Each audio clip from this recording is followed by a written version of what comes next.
Ladies and gentlemen, I thank you for joining us here this evening to listen to the story of an astounding life. No, an astonishing life. Definitely up for a top 15 lives ever lived award on BuzzFeed. A right corker of a life. Think of the best life you can imagine and then triple it. Yes, ladies and gentlemen, it is my life. The life of Sir Richard Whittington. Hi, everybody. I'm Dick. Sir Richard. Dick Whittington. Sir Richard Whittington. Dick. Richard. Pleased to meet you. Not that pleased. Hello, Dick Whittington, Vicar at Large, at your service. Sir Richard Whittington, thrice Mayor of London, discoverer of new lands, and twice winner of the Western Europe Middleweight Tiddlywinks Championship. Not at your service, because I am more important than you, which is why you're here learning about my life, rather than the other way around. Dick! Oh, I give up.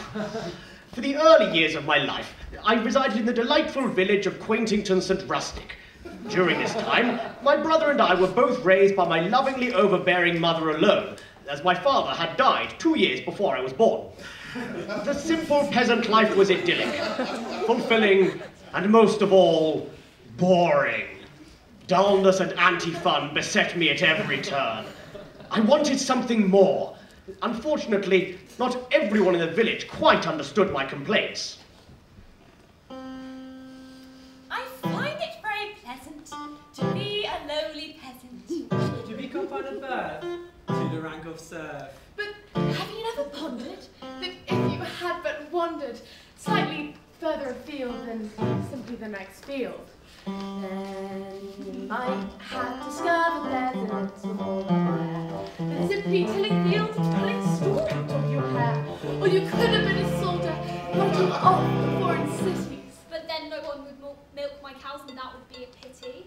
You could have been a poet writing sonnets every hour. But if I'd have been a poet, then who'd have invented flour? He invented flour. I invented flour.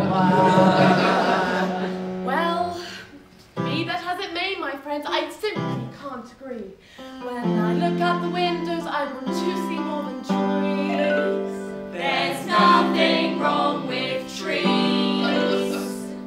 He's insulting everything headed for existences. He doesn't hang us, give him some assistance.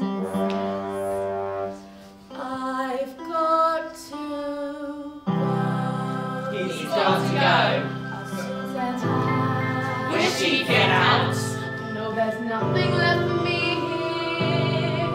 I've got to go. I wish he'd go.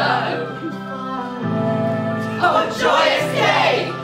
No, there's nothing left to see here. Yes, it really must be said. If he stays, he'll end up dead. He's got to go. Where have you been? I've been looking everywhere for you. Oh, clear up, you lot. Look at the state of your hair. Honestly, I can't take you anywhere. Mother, there are people watching. What, these lot? They've seen you do far more embarrassing things. Why, when you were a lad, you used to run around doing naked, doing unthinkable things. No, not the peasants, Mother. Real people. You take that back, young man. Not that there's anything wrong with being a peasant, of course. Damn right there's nothing wrong with being a peasant. You come from a long line of peasants. My mother before me, she was a peasant. Her mother before her, she was a peasant. And her mother before her, well, she was mostly a right old cow, but in her spare time she was a peasant too. Mother? For as our wise and noble ruler, King Simon the Chinless, once said, the reason we few can see further is by standing on the shoulders of the peasants. And I think that's a lovely way of explaining this newfangled feudal system. Oh, but it's not a metaphor, Mother. He does actually stand on peasants' shoulders when he wants to see things. Says a telescope is too much like witchcraft. Be that as it may, you're a peasant and you'll bloody well like it. But I don't like it, Mother. That's what I've been wanting to say to you for so long. I can't be a peasant any longer. Stop! I can't take this provincial life anymore. There are many fine things in the country, like, well, cows, casual racism, and being far more likely to get away with driving a horse and cart while drunk, but I feel I'm destined for something greater. Mother, I want to go to London. What? I want to go to London, Mother. And may I ask exactly what London has that we don't? Libraries. Oh, schools. Toilets? I'm trying to talk to my son No, here. Mother, they're right. I want to see libraries and schools and toilets, and I won't see any of them here. I really must go, Mother. Oh, Dick. My firstborn apple. The son of my eye. I'll miss you something terrible. Yes, Mother. Yes, you will. But will you be safe? Oh, I'll be all right. It's not easy going on alone to the big city. Oh, no. You're not going alone. Not on your life. You'll bring your brother with you. That's right. Good old Dom will keep you on the straight and narrow. Dick and Dom off to see the world together. And to be honest, there's just not enough room in the bungalow now you've grown up. And what will you use in all the rooms to store your creamy muck-muck? But Mother, Dom is a stupid sicko. I'll admit, he's not the sharpest knife in the drawer. In the cutlery drawer of intelligence, Dom Whittington is at best a spoon, or possibly a spatula. Well, I'm sorry, Dick. You're just going to have to deal with it. Dom! Get down here now! Dominic Whittington was my younger brother. His heart was in the right place, but his brain very definitely was not. He had an inquiring mind and was always taking things apart to see how they worked. Invariably, this left him confronted with a thing that no longer worked, because someone that had no idea of how it worked had taken it apart. But at heart, he was a firm, loyal friend and brother. Dom, Dick's going to London to seek his fortune, and you're going to go with him. But what about seeking my fortune? Oh, you can do that in your spare time once you're there. But what if my fortune isn't in London? What if it's somewhere else? Like Huddersfield. Don't be stupid, Dom! No one's fortune's in Huddersfield. Okay, well, that's all right then. Now we need to do is pack, and then we shall leave for London with my loyal cat, Mr. Cat. Right, you two get on with packing, and I'll see if I can find Mr. Cat. Of course. I'll put all of my possessions in this knapsack. Possession. No, possessions, Dom. I own many great and wonderful things, like hats and one shoe. I'm sorry, Dick, but I broke them. How did you break them, Dom? Well, I took them apart to see how they worked. Told you. You took a hat apart. Yes. But a hat only has a one part. It is made of hat. Not anymore. Now it's made of bits of hat. How infuriating you are, Dom. Oh, but you still have one possession left. No, I don't. Those hats and that shoe were all I owned. I think you're forgetting Father's sword. Father's sword? Yes, Father's sword. You're the eldest. It's your birthright to carry Father's sword. But do you really think we should take Father's sword? No, I think you should take Father's sword. I suppose it may come in use if we're to be set upon by robbers or vagabonds or the Scottish. Where is it? Father's sword. For God's sakes, Mother, can you stop playing the harp while we're trying to have a conversation? Sorry. Thank you. Father's sword's over there. I put it outside and hope it might take seed and grow into a sword tree. I wonder if it has. Oh, it has not. Oh! I wonder why Mother hasn't found Mr. Cat yet. Hadn't you better pack? No. Pretty pack, see? Right here, in the knapsack. That's what I have. Provisions, that kind of thing. Nothing else. Well, what else would you have in there except provisions? I don't know. I just thought I'd let you know, so that you know there's nothing in here, nothing like, say, a dead cat. Oh, well that sounds perfectly reasonable, so I shall inquire no further. Right, I'm off to say goodbye to a few of the simple village folk, and then we shall leave. Okay, bye. Hope you find Mr. Cat.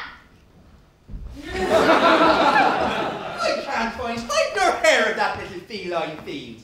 No, you can't, Mom, because I've accidentally killed it and put it in this bag. And that's why I can't find it, because it's dead. And in this bag. And dead. I think. And in this bag. Dominic Whittington, what on earth have you gone and done that for? Well, I thought I'd take it apart to see how it worked.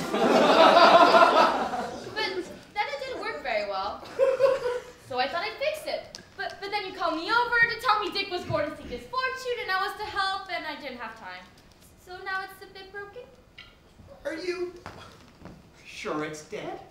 I think so, but I don't know for sure. Well, I don't know either. Wait, have you considered the possibility it is both alive and dead? And we won't know until we look and therefore collapse the quantum superposition, which will establish the reality of the cat state. Dominic Schrodinger Whittington! I've never heard such twaddle in all my life! Sorry, Mom. Right, quick, hide it before he comes back. I have, Mom. In the knapsack. Well, hide the knapsack, he's coming. I said hide it, you fool. I have! It's disguised. What? I've disguised this knapsack with a possibly dead cat in it as a knapsack without a possibly dead cat in it. Are you ready to go, Dom? I am indeed, Dick. Then, Mother, this is goodbye. Goodbye. That was goodbye. Oh, what a touching scene. I do love it. It provides a wonderful juxtaposition to the lack of affection I received as a child, which made me Why, Squire Naughty Fellow, what are you doing here? well, Yes, Squire Naughty Fellow, what are you doing here? I just happened to be. Yes, Squire Naughty Fellow, what are you doing here? Are you quite finished? Yes, Squire Naughty Fellow, what are you doing here? Kill that one then. Oh, sorry. Jesus, my Squire! You're a monster, how could you? I bet you didn't even know his name. Of course I did. It's peasant number 1. Not, you callous! It is, actually. Oh, well, I am sorry. But not very sorry, but still a jolly naughty thing to do. You're a bad man. A very bad man with a bad soul, and a bad heart, and a bad moustache. Shut up! Shut up! Shut up! Shut up! Shut up! Now, I am here because I have heard rumours of you leaving the village. What of it? Well, I can't allow that, can I? Well, why not? I don't really know. I mean, there probably is a reason if I think hard enough, but mostly because I am Eve. You can't stop me. Perhaps I can't, but my guards can. Don't worry, Dick. I've got these two. Oh, yeah, no, I've got this one. I'm getting up!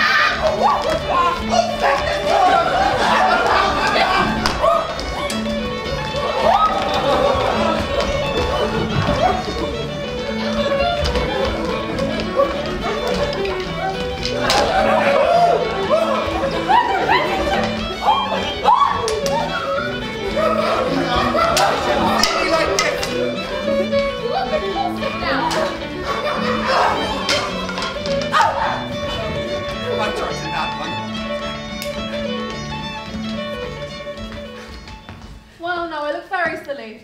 Well done, you look very well done. Good indeed, boss. There were just too many of them. There were 3 of them. Please tell my wife that my last thoughts are with her and with my kids. Please. No, I don't think I will. Your children are annoying and I do not wish to spend time with them. And your wife has a scary nose. You peasants, clear these bodies away. See, I told you you couldn't stop us. So you did. Now, wait here. I'll go fetch some more guards. I shall. Wait, that will be Mount London. But what about the squire? You said we'd wait for him. No, that was a cunning trick. You see, I said that we would wait for him. When in fact, we shall not. Oh, ingenious! Mother, this is goodbye. Send Mr. Castle off to find him. Oh, of course I will. Goodbye. I'll miss you too. Bye, peasant. I'm not a peasant, I'm a member of the burgeoning middle class. Yeah, due to the mechanisation of the country, permitting more people to become artisans and ensuring not all labour is manual. You're still covered in coffee, though. He's gone! Go look for him.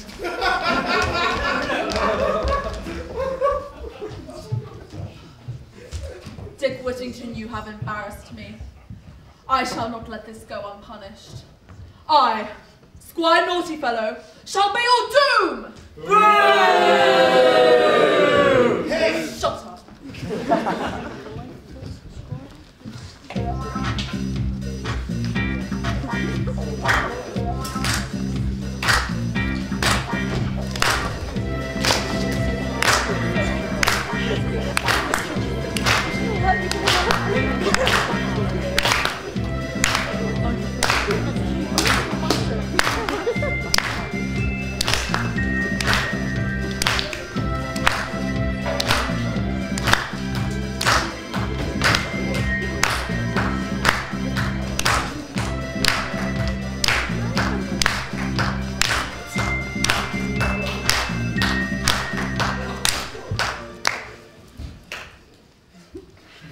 Oh, shit!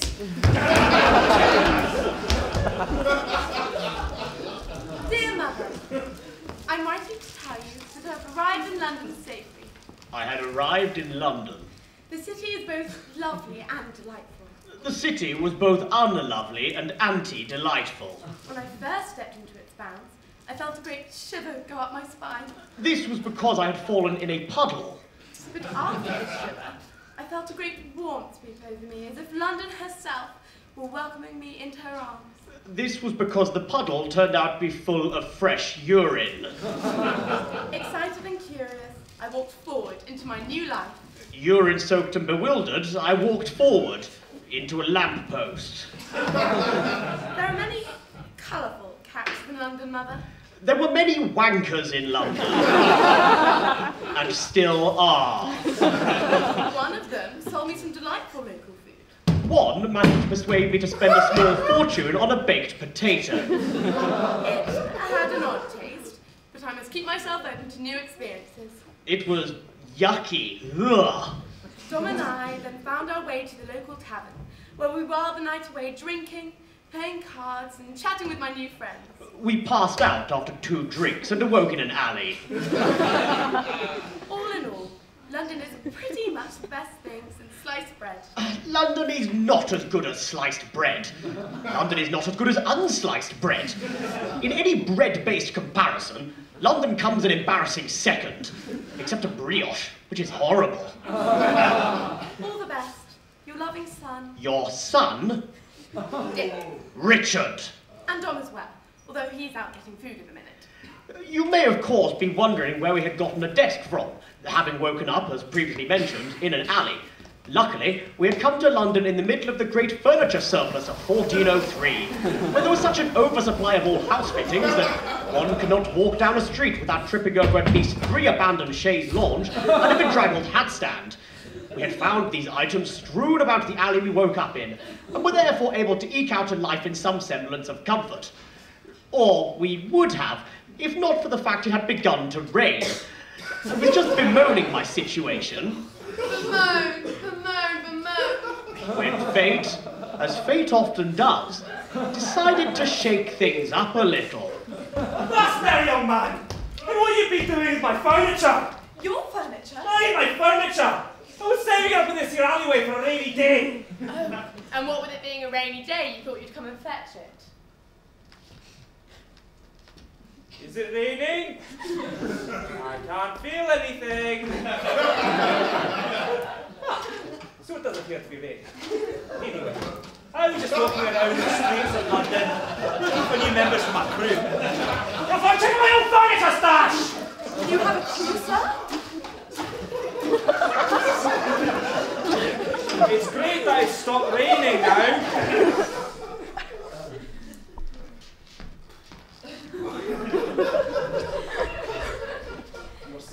You have a crew, sir? Do I have a crew? He asked me, do I have a crew? Well, do you have a crew? Yes! How wonderful for you. It must be a fine life sailing the 7 seas. Oh, it is, young lad. Oh, I only sail about 6 of them on account of those dreaded polo bears. Just straining the horses. Carrying around those heavy mallets. Stuff of nightmares. Well, 6 seas is still 6 more than I've sailed, Captain. You know what, lad? I like you. You've got spirit, you've got a fire in your belly, and you wear your confidence particularly well. You could, perhaps, say therefore that you like the cut of my jib? What in God's name is a jib? Isn't it that triangular sail on the front of a mast on a ship? Ah, see, us in the nautical world, we call that the triangular sail at the front of a mast. Oh, I see. Thank you for telling me, sir. Oh, there's no need to call me sir. I feel we're friends now. You can, if you like. Call me Captain. Captain? Aye, Captain. There's no need to say aye, Captain to me. You're the captain. Aye, but I didn't say aye, aye, Captain. I said aye, Captain. 'Twas but a singular aye, followed by a comma. Oh, I see. But isn't calling you captain no less formal than calling you sir? Oh, you misunderstand. The Captain's my first name. So you're not actually a captain? How dare you! Of course I'm a captain! Do you think a lonely first mate wear a coat like this? Why, I don't think we're friends anymore. And for that, you may no longer call me by my first name of Captain, but instead by my title. And what's that? Captain! I must confess, I'm a little bewildered. Listen here, young Jimmy. You are in the presence of Captain Blood Thunder McJolly Roger, a fearsome, not pirate. Oh, gosh. You may indeed say, gosh. Thank you. Pleasure. It's not often that someone gets to say gosh in my presence. And live! Oh, I'm frightfully grateful, Captain. Oh, there's no need to be grateful. I feel we've come over our friendship difficulties and are now bosom companions once more. Please, call me Captain. Right then, Captain. I was wondering if you might, in fact, have a place for an enterprising young lad on your crew. I've worked ever so hard, you see, and I'm sure I'd be very good at, well, swabbing the rigging and climbing the decks and going hard to port. All those things you say people do. Do you wish this to become a job interview, laddie? Well, by all means, but I must insist you go back to calling me Captain when discussing business matters for formality's sake. Righto, Captain. So, what be your name? Dick, sir. Although my friends used to call me Moby. That won't do at all, to be honest. You see, you need a name that'll strike fear into the hearts of your enemies!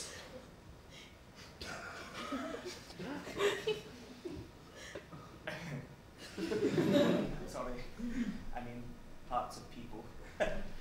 See, on our crew we have names like One-Armed Steve or Sarah the Terrible or Cannibalistic Nigel. Cannibalistic Nigel? Oh aye, Cannibalistic Nigel. Is he actually a cannibal, Captain? Oh no, lad. It's more of an ironic nickname like Little John from Robin Hood. No one could be further from being a cannibal than old Cannibalistic Nigel. To my knowledge, he's only eaten one person. You wouldn't call that a habit now, would you? Of course not, Captain. Besides, the fellow was French, so you sure that counts? Very true, Captain. So, you got any references? Not, Captain. Good! I don't like references. They get in the way of the more important things like standing dramatically at the bow of a ship. Go on, lad. Give us your best pose.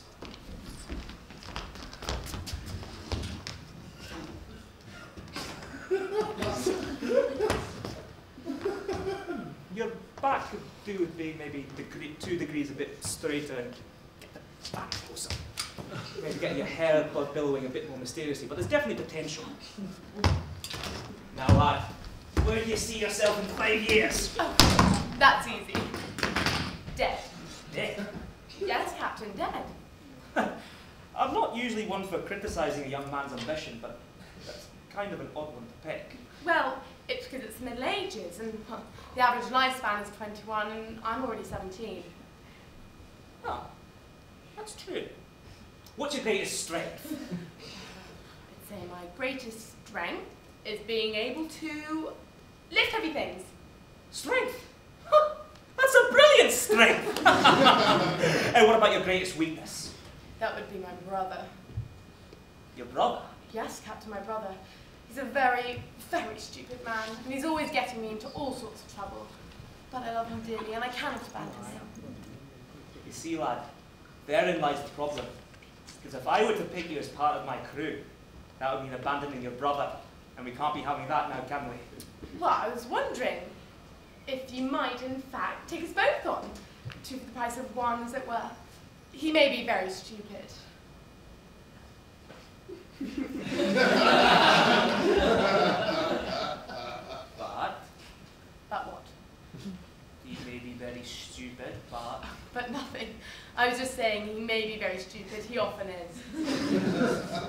Oh. Well, I suppose I can't take him as well then. No can do. We come as a package. Why, without a Dom present, a Dick is almost useless.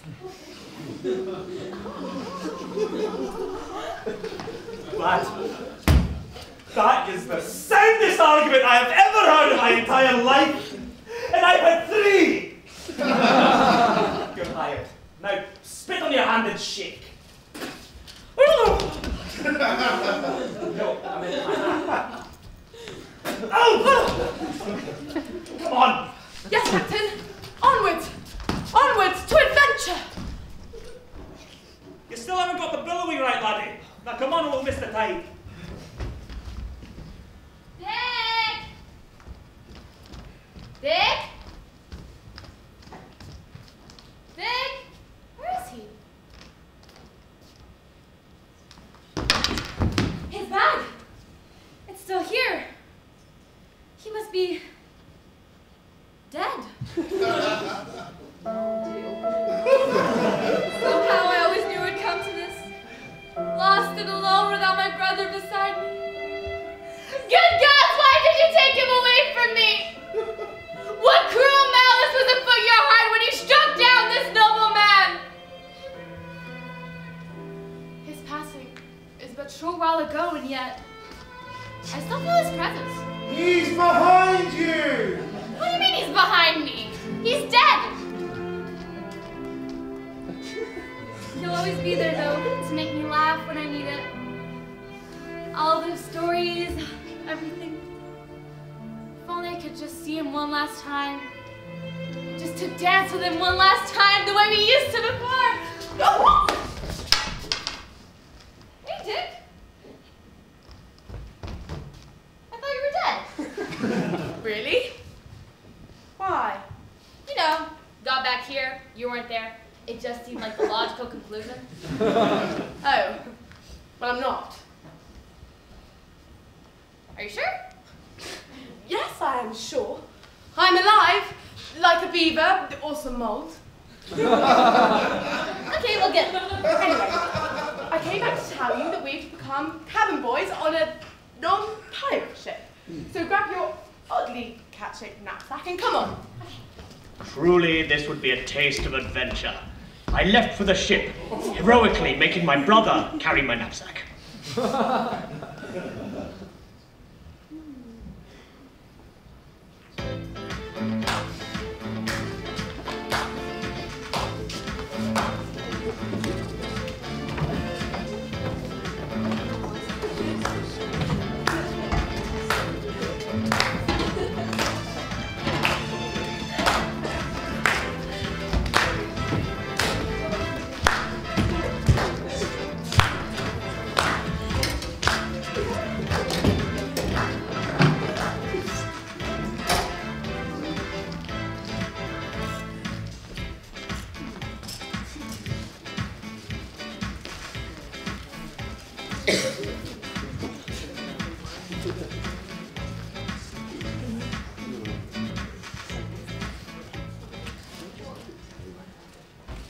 Yarr!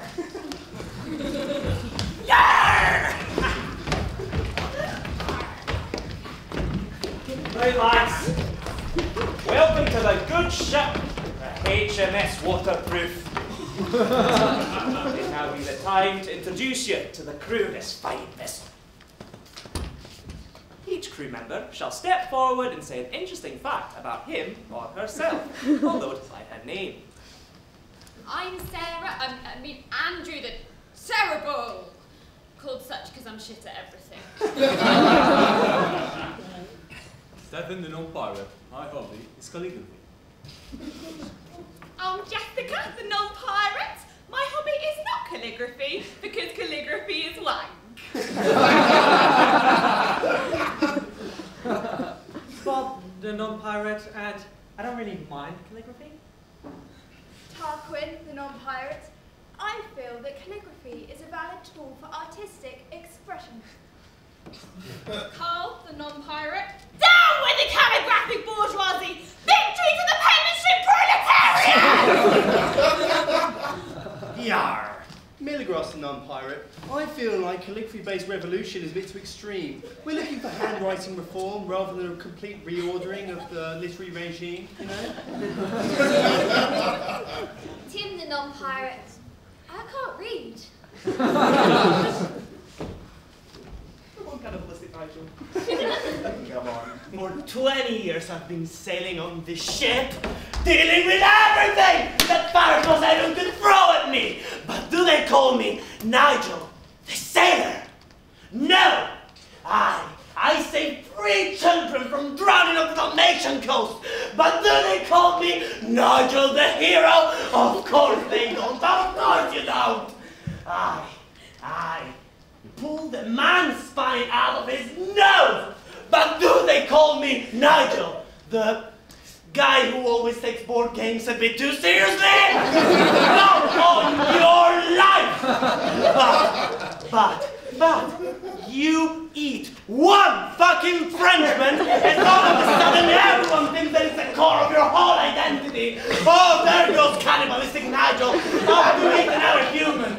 Ha! Ha! Ha! Hilarious! I can't stop laughing, can't you see? I hope that you're all proud with yourself. All of you! Yes? Come on, Nigel. Okay.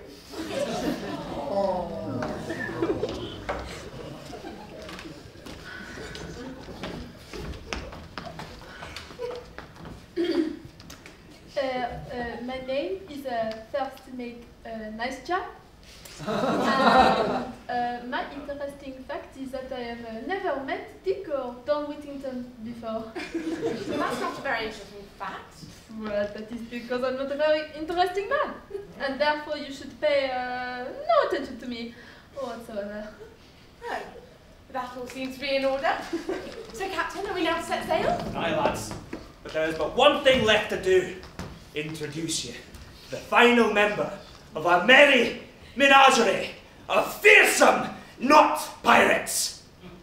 Dickless Whittington, allow me to introduce you to my daughter, Tilly McJolly Roger.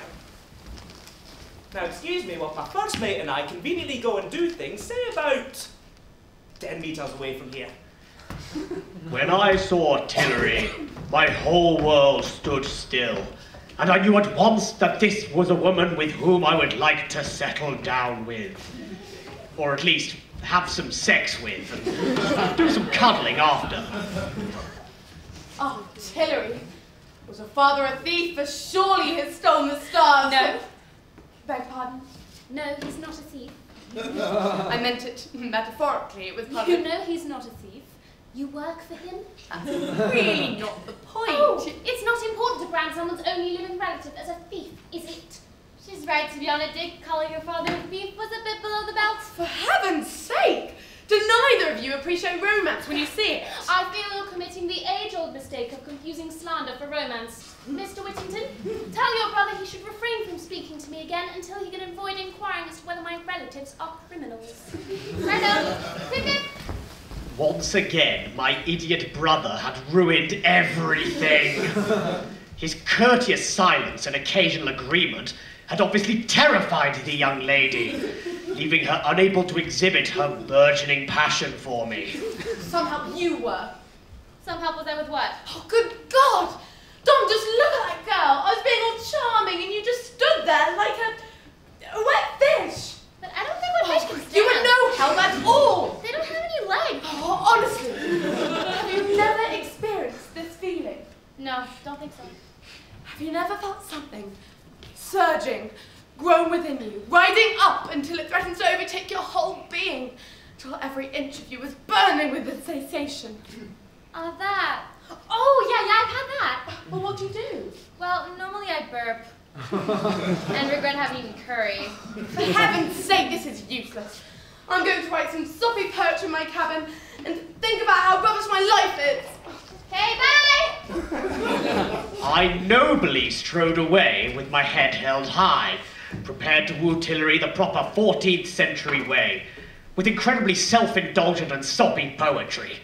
Normally, such behaviour would have resulted in dislike from the crew, But luckily, the fact that my name was an innuendo was enough to make them forgive me for my poetic tendencies. Yar!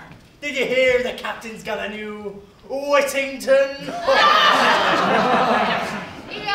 I hope he doesn't get his Whittington out too often on this trip. I am, of course, referring to the fact that a Whittington is an item of 14th century women's lingerie, and they found this to be amusing. Right, lads, the handbrake's off.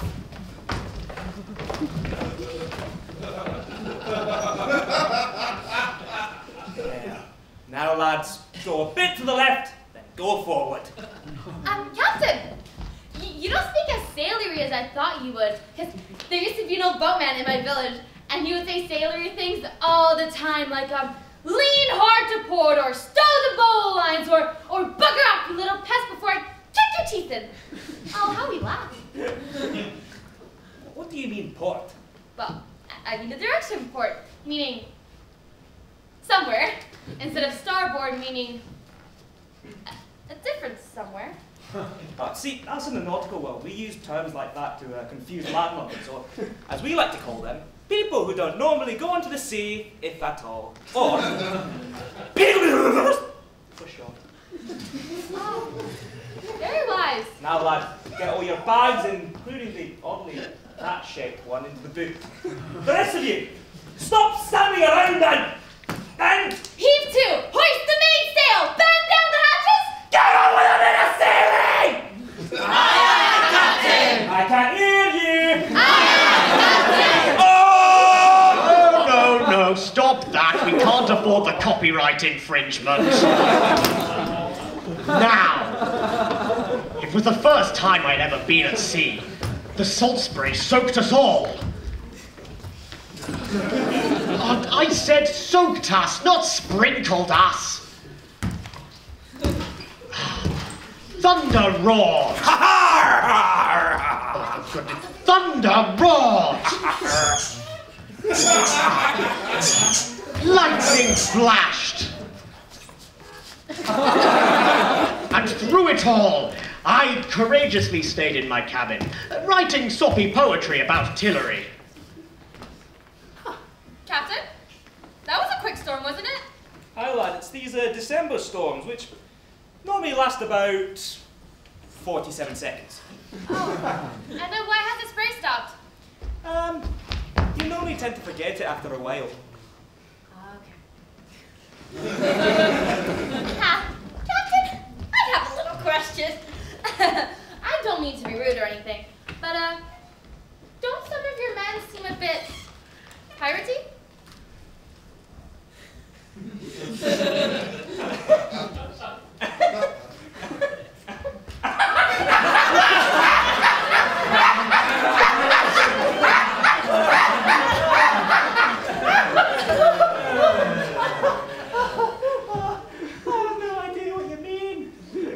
Are you sure? Absolutely positive.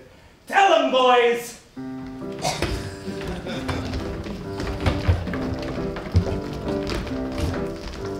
We're definitely not pirates, no pirates at all. If you want normal sailors, we're the first you call. No sir, no pirating for me. We just sort of sail around unspecifically. We're not pirates and neither are our friends. I never really got on board with the whole pirate trend. Like in the yellow pages, we're not listed under P. No, no, no, it's not the pirate's life for me.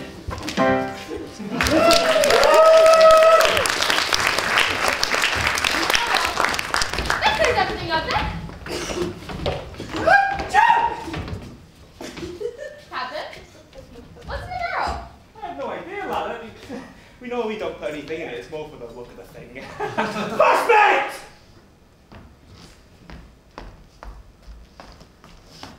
First mate, open that barrel.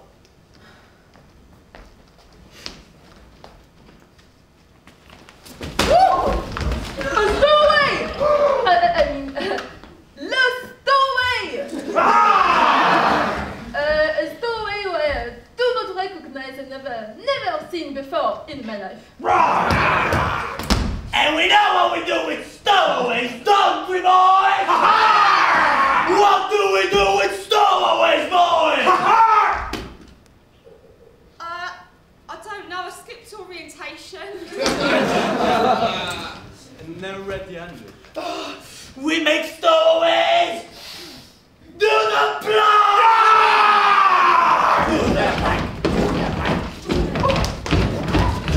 Dom, you've got to help me. They're gonna make me do the plank, and you know what I'm like with poor strength. I won't last 10 seconds. What on earth are you doing here?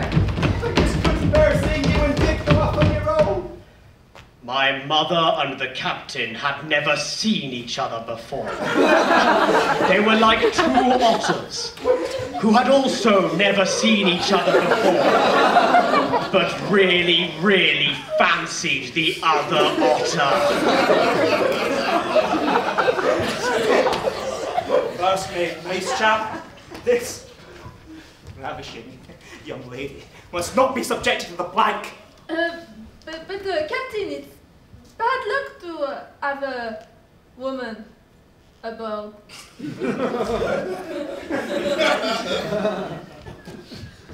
Well, you're all right with having Tillery on board. Yes, but Tillery is so rugged and manly. It is fine. But this woman is the essence of femininity. We won't stand for it. I don't really mind, to be honest. Yeah, it's about time that nautical luck got over its misogyny. This is the 14th century after all. You see, nobody minds, nobody cares, nobody minds, it's fine. Now, my dear Mrs. Whittington, allow me to introduce myself. Captain Blood Thunder McJolly Roger, Captain of the HMS Waterproof. My name's Anne. And aren't you a strapping young fella? Mom! Stop flirting! Shut up, Dom! Yeah, shut up, Dom. Shut up, Dom. You stay out of this? My dear Mrs. Whittington, would you allow me the honour of dining with me tonight? I would like nothing more. Call me Captain. I've finally finished the first of my soppy poems to Tillery. I call it Tillery. Tell me what you think.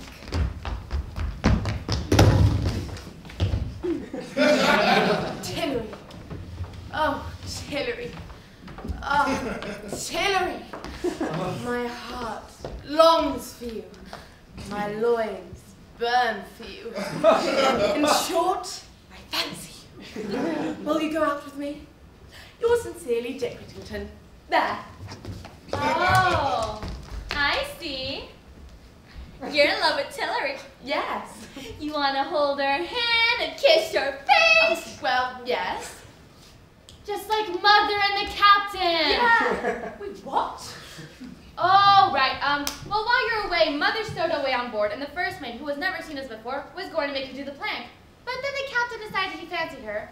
So now they're in his cabin having dinner and possibly sex. What? How dare she? Father's barely cold in his grave, and she's already shacking up with another man. Father's been dead for quite a while, Dick. Oh, not nearly long enough. Why, he only died 2 years before I was born. She should still be in mourning. I do think you're being needlessly possessive. I mean, Mother's a big girl. She can take care of herself. That's really not the... I say, Mr. First Mate, what on earth are you doing? Nothing. Just routine maintenance on the ship's wheel. Perfectly innocent. But then why are you doing it so sneakily? I must confess, I am a sneaky man. I do everything sneakily. Okay, well, I guess we can't help the way we're made.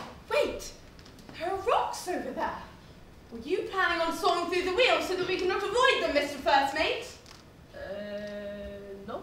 You did. That's fine. It is not fine, Tom, for I think he is fibbing. If he was not planning on driving us onto the rocks, then why is he wearing futuristic flotation devices? Would you believe me if I told you it was part of my, how you say, aesthetic? But I would not.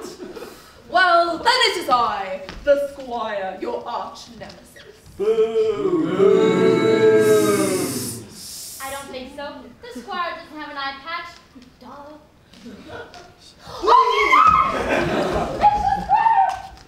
But wait, where did the first mate go? He's gone. Is he always this stupid? Yes. He doesn't understand object permanence.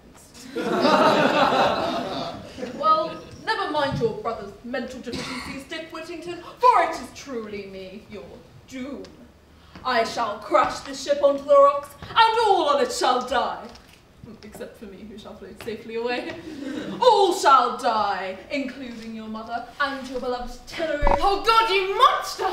Quick, Tom, steer us away from the rocks. I will do.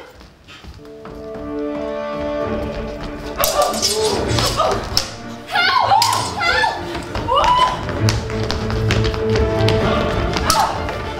Help! Oh, Dick! So brave! You may have triumphed this time, Dick Whittington, but I shall return, and then I shall be the victor.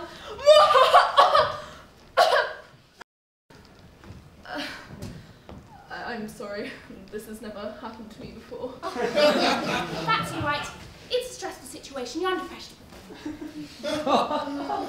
Maybe if you'll stop looking at me.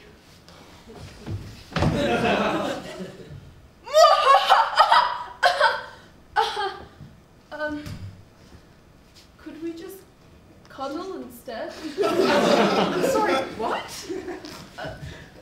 Never mind. As I was saying, you shall not see the last of me, Dick Whittington. Oh, my goodness, you stopped him, Dick! Oh, I was I'm sure you were, and I'd have words with you about that.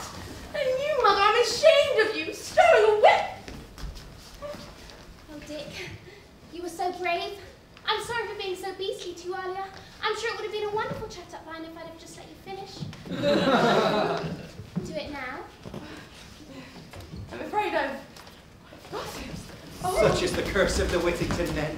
Never able to perform under pressure. Not now! It's quite important! This is not the time! That's the thing! I think it might be the time! With the utmost love and affection, Dom, shut up! Oh, Dick! Oh, that's my elbow. What is it, Dom? Well, while Dick was fighting the squire, another ship snuck up on us. What should we do? I'm a poet. Word for my weapon, I'll reason with them. I'm a sea captain. Weapons are my weapons. I can stab them. Well, you must decide quickly. They're coming.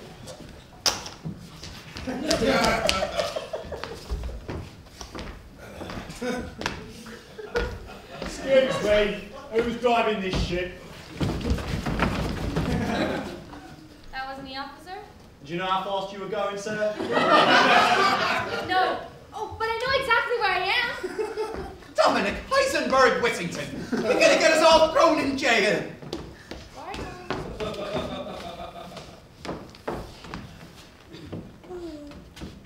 You're all under arrest for piracy. Excuse me, you can't arrest people. I'm the policeman? So you're saying they're not under arrest then? No. Exactly. You're all Under arrest for piracy! Sounds better when I say it. But we're not pirates. We did a whole song routine about it. What are you then? Not pirates. Well, we can charge you with an array of other crimes. Sailing without due care and attention. Not having your brake lights visible. Wait, what are brake lights? Not knowing what brake lights are. And littering. Littering? How? We saw a body get put over the side of your ship. Our ship? Your ship, or as I like to call them, camels of the sea. You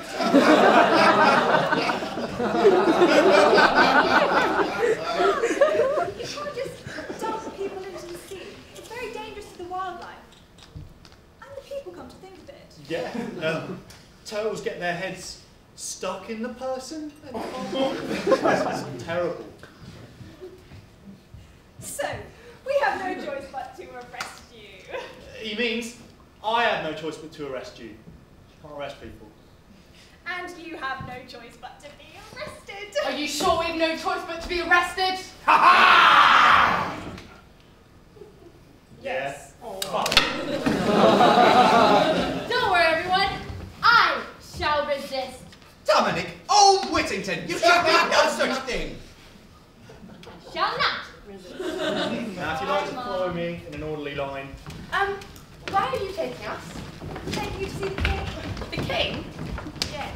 Of where? Whenever you like. Oh, doesn't sound too bad. But first, we'll put you all in separate cells. Apart from this lot, who are somehow less important and can share. And so, as I and my companions were taken to a squalid, dank prison, I realized it was my darkest hour. How did I cope? Did I escape? Did I die? Well, no, I didn't die. It would be a pretty short life story if I did. But it was pretty tough, as you will find out after the interval.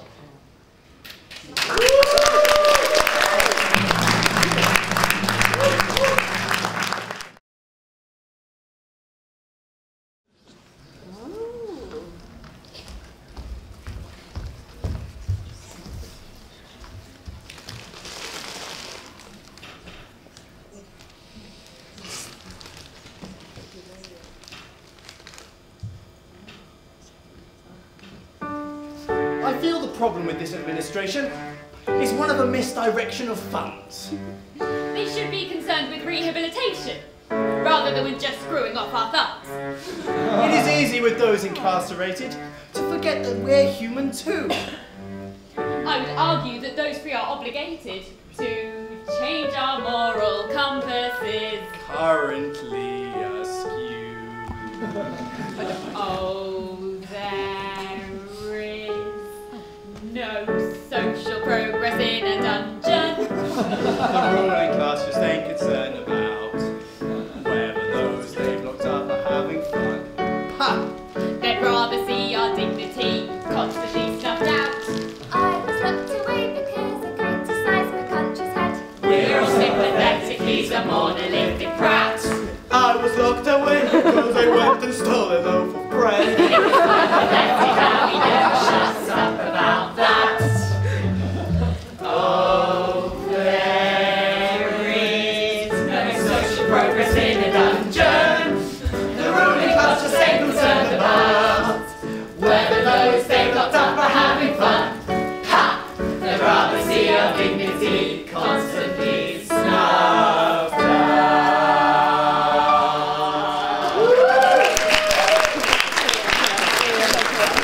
Clear up, you lot. Go on, get off the stage. Go on, off you go.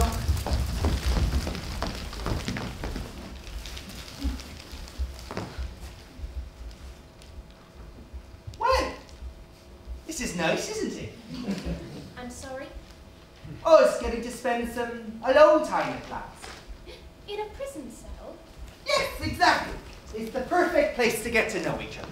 No distractions, no avenue for escape. Delightful. Ah, Chillery. It's a lovely name, that. Thanks. Lovely, but certainly a little unusual. Is it, foreign? No. Mother just got a little carried away with the names, you see. I've got 3 sisters called Infantry, Cavalry, and Royal Logistics Corps. Speaking of your mother, what's she doing with herself these days? Why do you ask? Oh, no reason. Oh, this is about you and father, isn't it? Of course not. How dare you accuse me of having ulterior motives when asking after the health of your mother? Why, I wasn't even thinking of your father. Your handsome, strapping, elegant father. Oh, hold the other one. Everyone knows you and father fancy the hell out of each other. And even if that scandalous accusation were true, what business would it be of yours? Only that he's my father, and that if it were up to me, you'd have kept your grubby hands off him. Now, listen here, young lady. I am very likely to become both your mother-in-law and your stepmother. And this isn't going to make the whole family dynamic a little awkward. I shall be expecting 2 presents for Christmas and birthdays, and for you to take me out twice for dinner on Mother's Day. And as such, I really think you should show me a little little more respect. So you think that the best way to bond with a stepdaughter-in-law is to let rip with a load of expectations? Well, I can see why Well, people... there, you two. I'm getting a lot of negative vibes from this cell, and it's really unsettling the whole aura of the dungeon, you know. I beg your pardon? Well, I just got all the racks and Iron Maidens aligned right, you know. So the feng shui is all done. Ask any of the prisoners and they'll tell you this is a really chill dungeon. We got 4 out of 5 shackles and incarcerators monthly. And we're on the short list for best new correctional facility in what jail? It's quite a big thing for me. So I'd appreciate if you guys would stop pissing on everyone's chips. Right. Sorry. I can see you've put a lot of effort into the place. Say, you don't happen to know where our friends are, do you? Well, I think one of the young men has been taken off for generic pain, suffering, and agony. We tried the same with the older gentleman, but it turns out it's quite hard to torture someone when most of their limbs are made of mahogany. We put him on the rack, and he gave the rack woodworm. Now we just kind of leave him alone. Oh, and the blonde young man has been taken off to see the king. The king? The king of where? Well, here, presumably. I think he's my boss. Or everyone's boss, I suppose. I say, you're getting awfully close to the jail cell, you know. Oh no, I'm in the jail cell with you now, actually. I didn't see you open the door. Oh, I did it very quietly while I was talking. And where is the door, exactly? On the wall.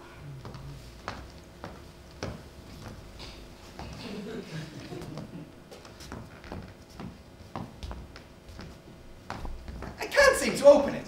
You should be able to. It's not locked. I tend to forget to lock them. Most people stay there out of habit.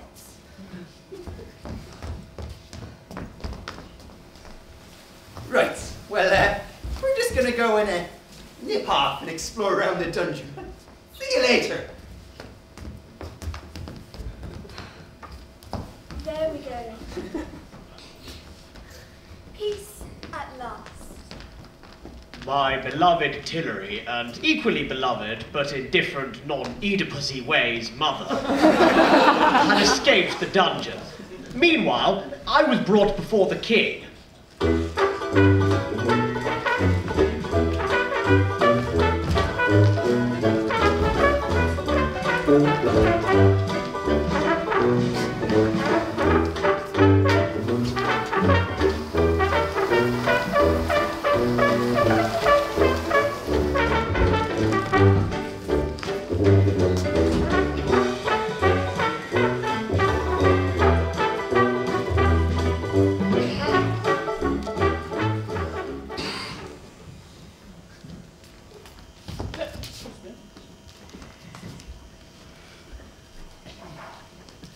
Next on the agenda, Your Highness, the matter of Dick Whittington and Company.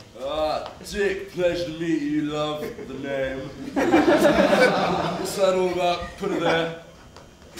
Whoa, nice! So, what can I do for you, Dickie boy, apart from absolutely anything I want as I'm the king? Sorry to interrupt, Your Majesty, but he's not actually a petitioner. We had him locked up for littering. You wanted a zero-tolerance approach? Oh, poor chap. How long for? Felt like about 15 minutes. Certainly a short interval. It was 4 weeks. You were in there for almost a month. Oh. Wow, guess time flies when you're having fungin.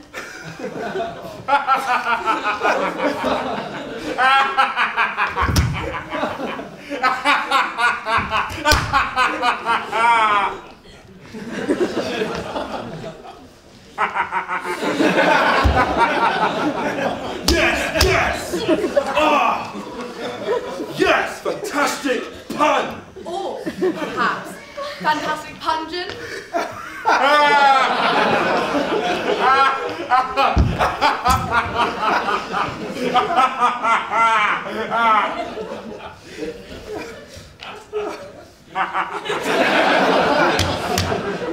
Oh, yes! God, I fucking love puns! What a man, what a wit! I try, Your Highness. I went into the civil service fast stream for this. 14 rounds of application. 14!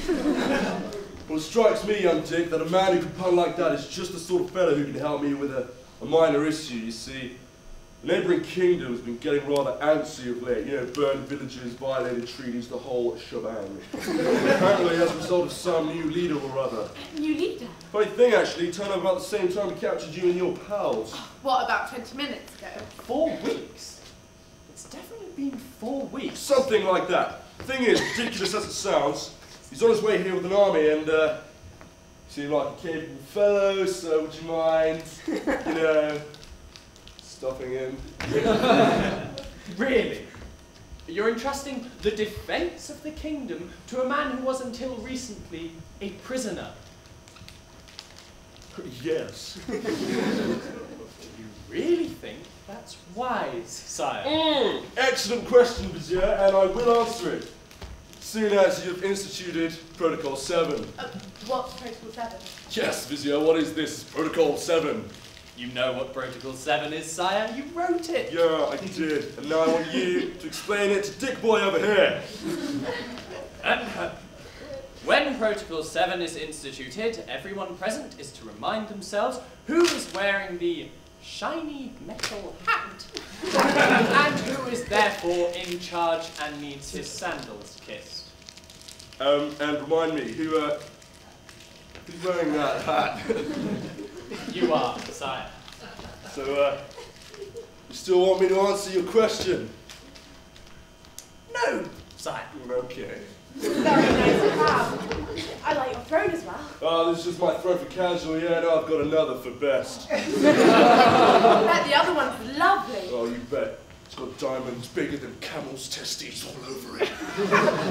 Sounds amazing. Can I see it? Yeah, certainly, yes. Sure. Show him the way now. This way, Mr. Whittington? I'm not a bloody tour guide, I've got an MSc. It looks so expensive. Damn right it does. Certainly far more expensive than a University Theatre Society props budget could stretch to pick a simile entirely at random. Certainly is. Why the little curled footbits alone costs more than... If we could get back to the matter at hand, perhaps, sire? What? Oh, yes, Kingdom Apparel, all of that shit. Right. Okay, so, you head off and foil this new fellow and his army of rats. Army of what? His army of rats. Is that normal? I beg your fucking pardon. Is it normal for a kingdom's forces to be made up entirely of rats? Well, it's fairly standard, yeah. The one on the other side is made up entirely of hippos. You just tend to roll with it after a while. Right. So you head off and foil this new fellow. Your friends will be released to help you. I'll just stay here and contemplate the morality and fallibility of a system whereby the only prerequisite for ruling is having plopped out of the right vagina. Really? No, you're right, that's a silly idea. I'll just stay here and make some peasants fight each other, you know. In a pit or something.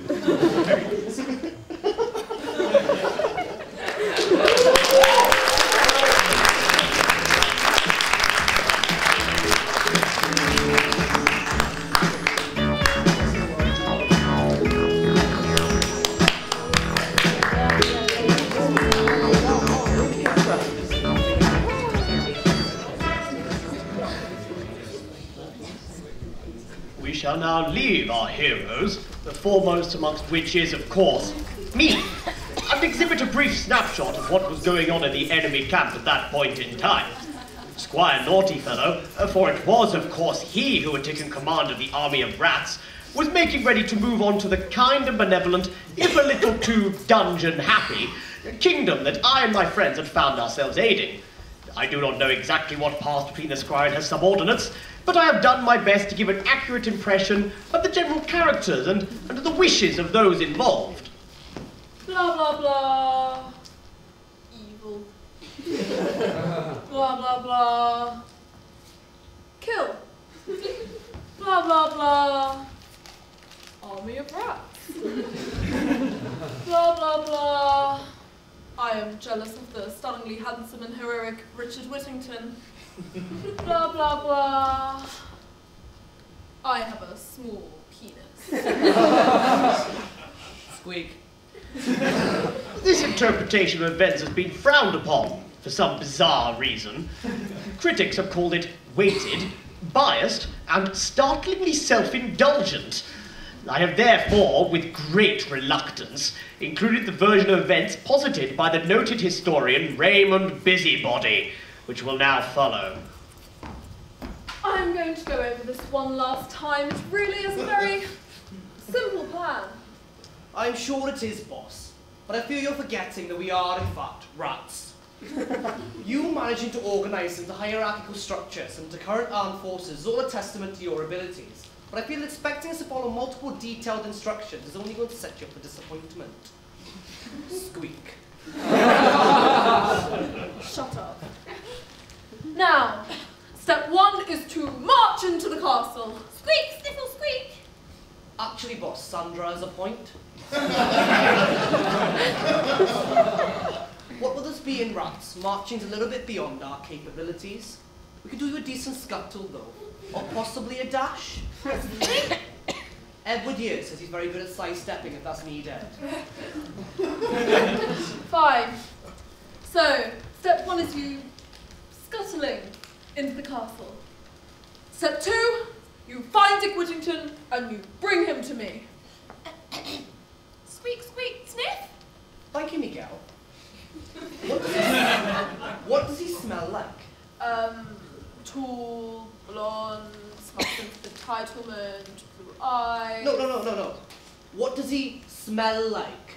As I keep mentioning, we are rats. Therefore, our facial recognition isn't exactly up to scratch. Sense of smell, on the other hand, crack in. Well, I don't know what he smells like. I don't go around sniffing my arch enemies, do I? Squeak. Gwen says you wouldn't make a very good rat then. I give up. I have had ineffective minions before, but you rats really take the biscuit. And the cheese as well. Look, new plan. We go into the castle using whatever style of movement best fits our species, ability, and mood.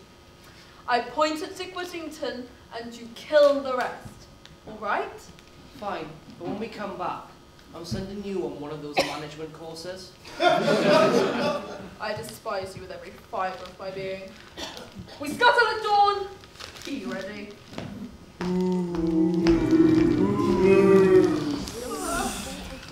Well, I didn't like him very much at all. What did you think, Kenneth? Bit of a prick, in my opinion. So now you fellows are happy to speak, are you? All squeak, squeak, squeak when he's around. But as soon as he's gone, suddenly you're all Mr. Talkative. You're just the best at communicating with him, Chief. You're the only one who can get through to him. I'm not asking for much. It's a bit of help every now and then. And think about the image you're giving for ratkind in general. Well, if it wasn't for me, no one would know we could talk at all. Oh, but I think that's for the best, Chief, you darling. See, the humans are already pretty experiment happy. Imagine if they knew we could talk. Oh my God. You're probably right. I'm going to get a bit of shut-eye now. It's going to be a long day tomorrow. Night, Chief. Squeak. Piss off, Sandra! My version was better. Anyway, as the squire and his army of rats drew closer, I decided to examine the military forces the kingdom had available. I took Dom with me to take advantage of his tactical expertise. Given his mental faculties, this was in hindsight an error.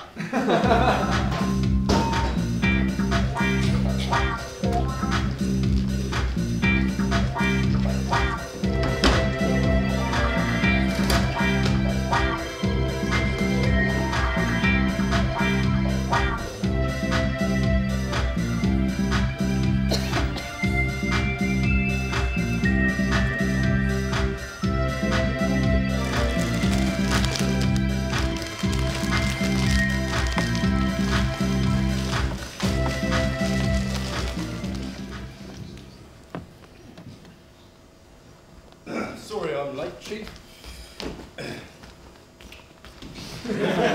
I say, who's in charge here? I am. I'm the lieutenant of the guard. And who are you? On the guard. And where are the rest of you? What rest of us?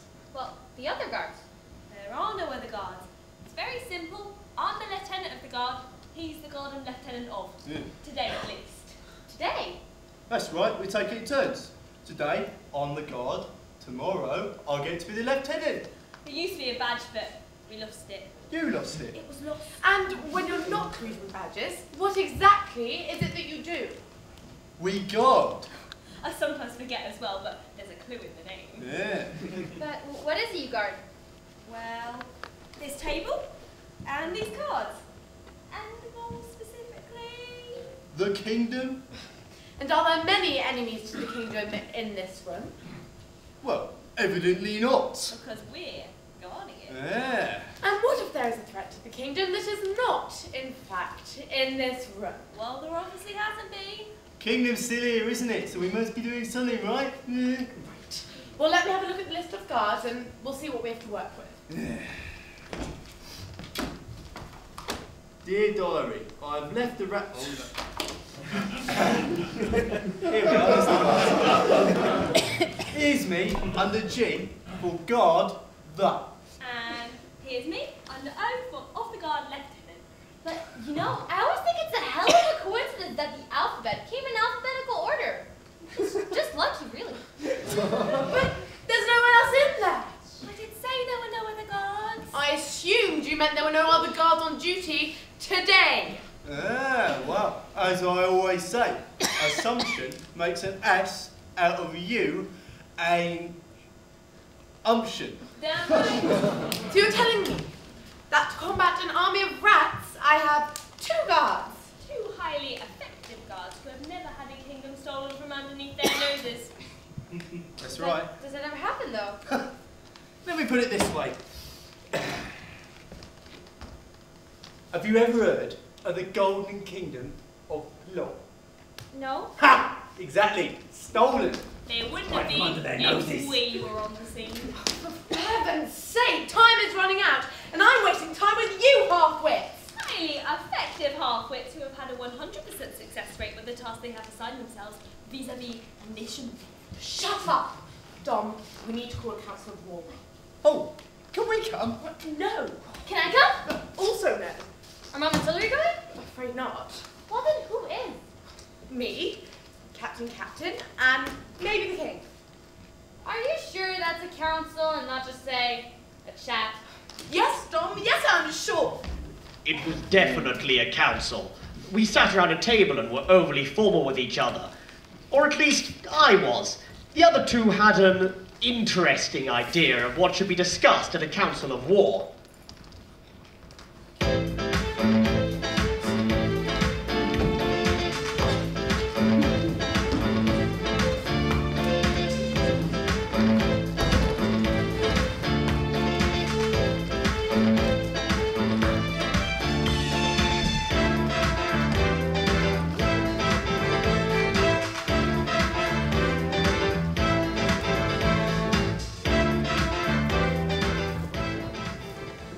Welcome to this council of war. Yeah. Yeah. Let's have one. I vote for a war! We're obviously going to be having a war. I knew that. In that case, I am going to bounce. You guys seem to have it all in hand. I don't want to tread on anyone's toes. Until the war, of course, and I'll tread on everyone's toes. And I'll stab them. I'll slit their shower in their blood if their children watch and I think you were saying. I really think you should stay. It is the defense of your kingdom we're planning after all. Yeah, you see, planning's never really been my strong suit. I'm more of an improvisation kind of guy. So how's about we let the war begin and see what comes in naturally. I want to go have a bath. Sure, prepare the ducks. Well, I guess it's just you and me then, laddie. I knew from the start. Must be the 2 of us left. You and me staring eternity down and spitting and saying, it's us against the world, boy. Yes, but more specifically, it's us against an army of rats. And I'm sure spitting in the eye of eternity is all very dramatic, but I'm not sure how it will help us when we're being nibbled on by several hundred angry rodents. Anyway, I'm not very good at spitting. Oh, it's very easy. You simply ball up a load of saliva in your mouth and launch it at your intended target, which in this case is eternity. I think you very much missed my point. We need to discuss tactics, how we're going to lay out the army, etc.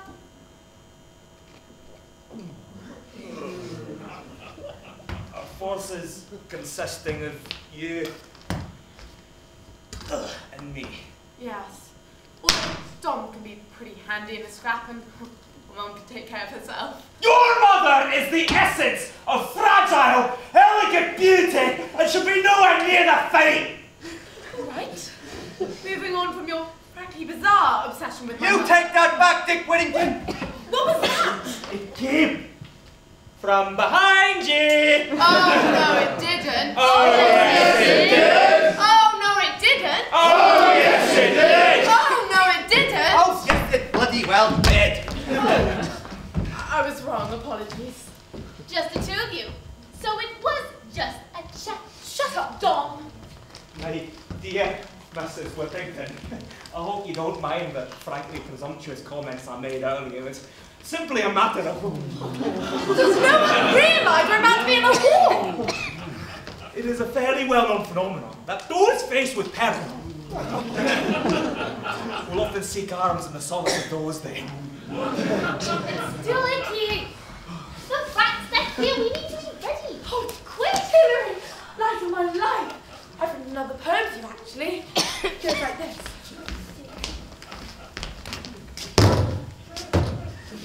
Oh, Hillary. Oh, Hillary, I find you and your capillaries ever such a thrillery, and although it may be ancillary... Whittington, if you do not stop spouting ridiculous half-rhymes, I will kick you so hard our grandchildren will feel. I'm sorry, I get... Did you just say, our grandchildren? Yes. Did you say it deliberately? Yes. Care to elaborate? Please? I've decided to marry you. But I haven't asked you to marry. I didn't say I had. Do I have a choice in the matter? You do, as long as that choice is yes. Wonderful. But actually, guys, does no one realize we're about to be in a war? I do. Although I quibble with war, I feel unadulterated massacre has a better ring to it. Write that down. I'm a rat, boss. Writing's one of the many things that are beyond me. I'll do my best to remember it, though. Lionel says he will as well. Good. And now, surround them! Ah! I think this may be the end. I don't want to die again, John. Oh, it's all right. Most of us don't want you to die either. Oh, I do. I'm ambivalent. Is that the thing where you can write and throw equally well with both hands? No! Ah. Well, no matter. At last, Whittington family, prepare to meet your ratty doom.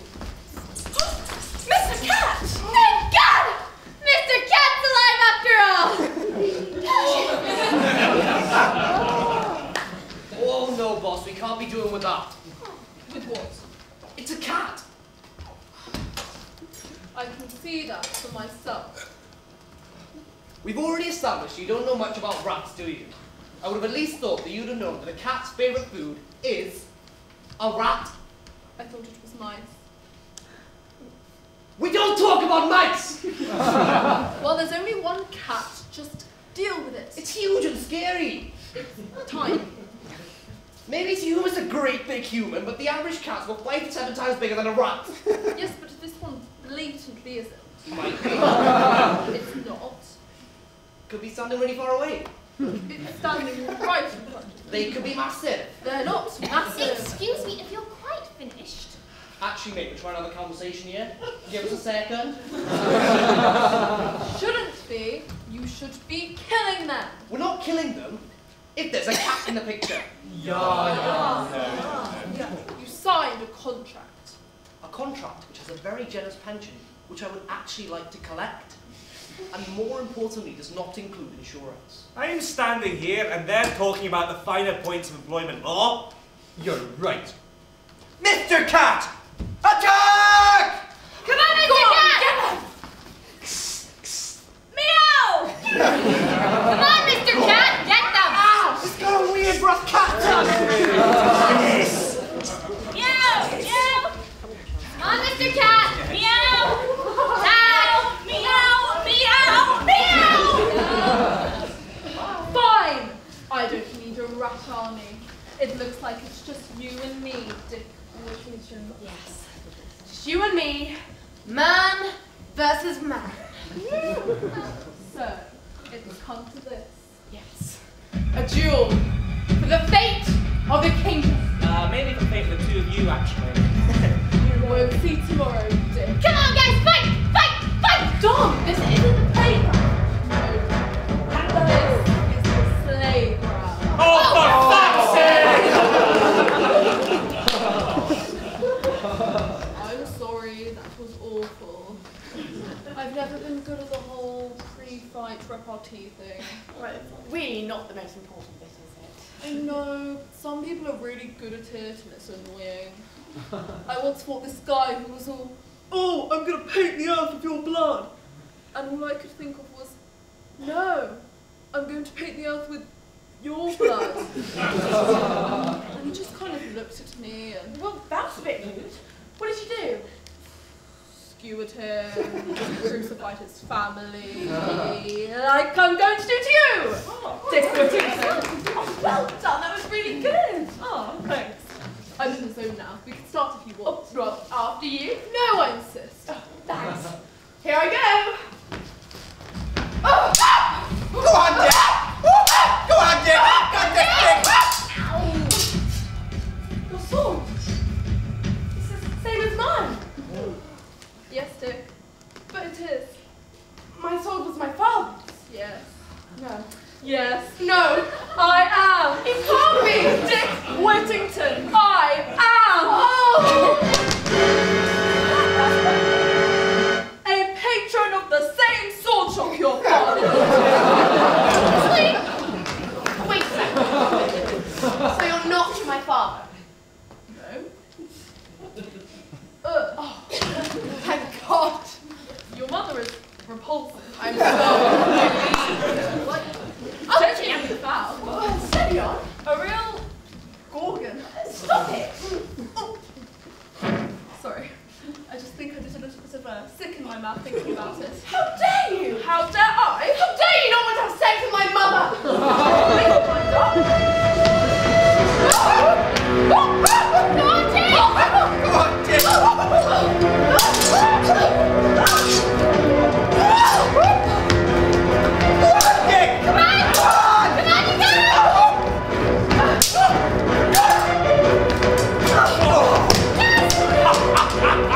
Who's dickless now, you bastard? You're going to the dungeon, Sonny Jack. But have they become more competent and effective since yesterday? No. It'll be all right. I'm sure he won't escape and trouble us again.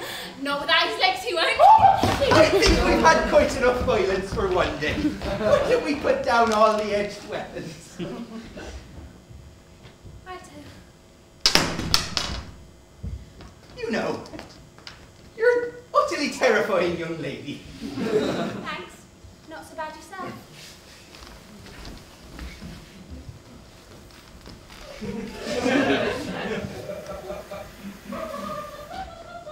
Right, who's ready for a war? Because I fucking am!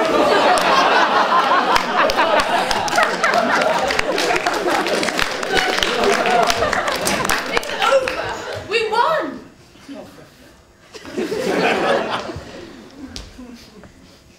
Okay, well, sorry to interrupt. Get the fuck out of here now. Protocol 19. Monarch reversing. Mind the gap.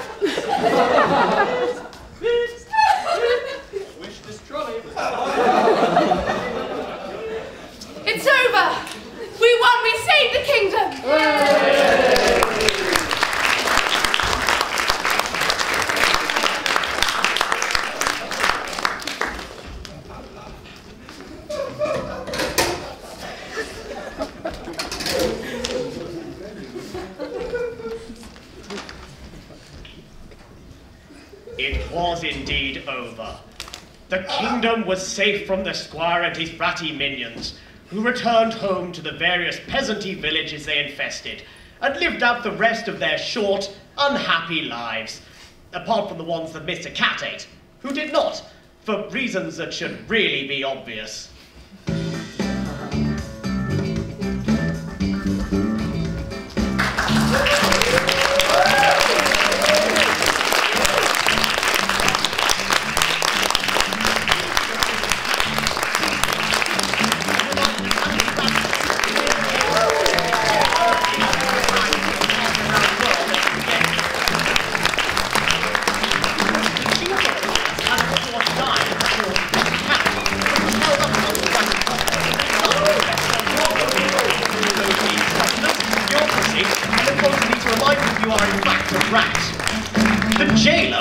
Put out by the addition of another prisoner, that being the squire, and resigned in her home.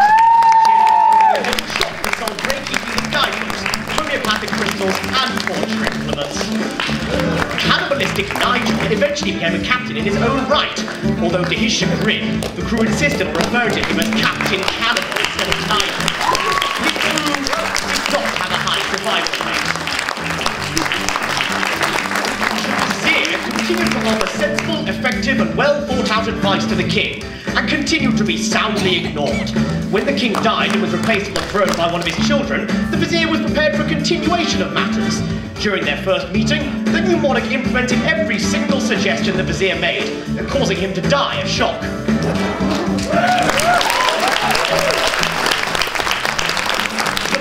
And the bureaucrat that impounded the captain's ship way back in the first half continued to quarrel and snap at each other whilst doing their duties, which was often mistaken for sexual tension and led to their friends often trying to set them up together.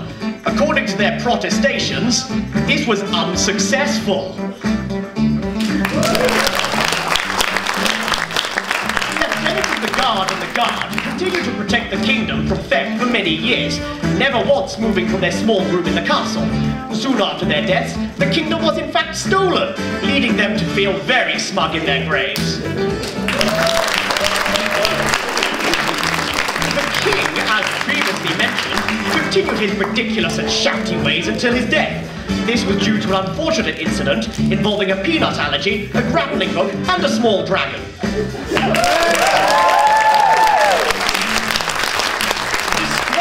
As was to be expected, escaped the kingdom's dungeon and made it his life's mission to destroy me.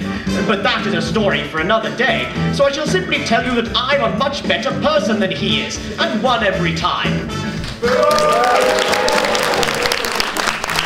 My mother married Captain Love Thunder McJolly Roger, and they amalgamated their surnames, leading to his already ridiculous name becoming even more stupid. They were, however, very happy together, and became the most feared non-pirates on the high seas.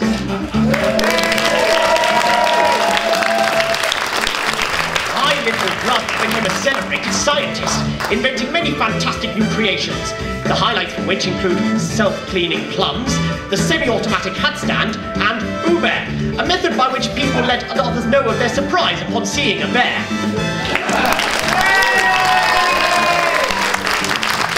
I, of course, married Hillary, only partially because she informed me that I had no other option. She became a ruthless businesswoman in London, whilst I became Lord Mayor of the city 3 whole times. We were very happy together, and had many children. We had, by now, learnt our lesson, and none of these children had ridiculous names.